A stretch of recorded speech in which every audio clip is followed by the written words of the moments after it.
Harper Perennial and HarperAudio present The Wind's 12 Quarters. Stories by Ursula K. Guin. Performed by Amy Landon, Grover Gardner, and Will M. Watt.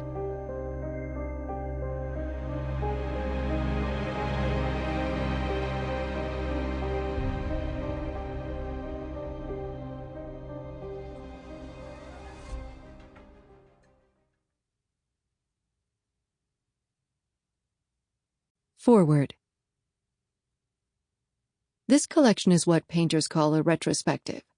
It gives a roughly chronological survey of my short stories during the first 10 years after I broke into print, belated but undaunted, at the age of 32.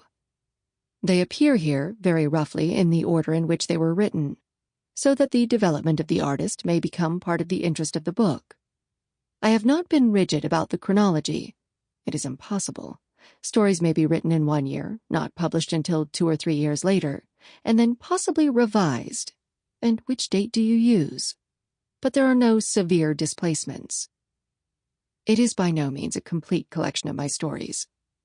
One early story is left out because I don't much like it. Fiction which doesn't fit under the headings fantasy or science fiction is not included. And most of my stories published in the last few years are not in this book, because the anthologies in which they first appeared are still in print. The last 2 in the volume, however, appeared in 1973 and 1974. So the 17 stories do cover the last 10 or a dozen years. The relation between short story and novel, inside the writer's head, is interesting. Semley's Necklace, though a complete story in itself, was the germ of a novel. I had done with Semley when I finished it. But there was a minor character, a mere bystander, who did not sink back obediently into obscurity when the story was done, but who kept nagging me. "Write my story," he said. "I'm Rokanan. I want to explore my world." So I obeyed him. You really can't argue with these people. Winter's King was another such germinal story, and so were The Word of Unbinding and The Rule of Names, though all of them gave me the place, rather than the person, for the novels to come. The last story in the book is not a germinal, but an autumnal one. It came after the novel, a final gift received with Thanksgiving. Most of the straight narrative stories in this volume are in fact connected with my novels, in that they fit, more or less, well into the rather erratic future history scheme, which all my science fiction books follow. Those that don't fit in are the early fantasies, and then later the ones I call psychomyths, more or less surrealistic tales, which share with fantasy the quality of taking place outside any history, outside of time, in that region of the living mind which, without invoking any consideration of immortality, seems to be without spatial or temporal limits at all.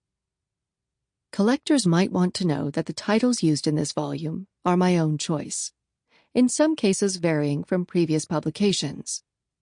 Semley's Necklace first appeared as Dowry of the Angiar, a grammatical error by the editor, who didn't speak Angio fluently. Things appeared as The End. The Field of Vision appeared as Field of Vision.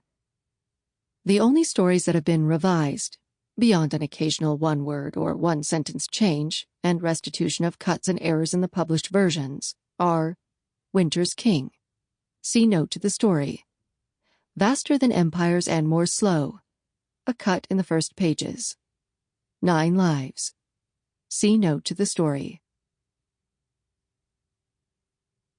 Semley's Necklace. This story, written in 1963, published as Dowry of the Angiar in 1964, and as the prologue of my first novel, Rokanan's World, in 1966, was actually the 8th story I got printed. But it opens the book because I think it's the most characteristic of my early science fiction and fantasy works, the most romantic of them all.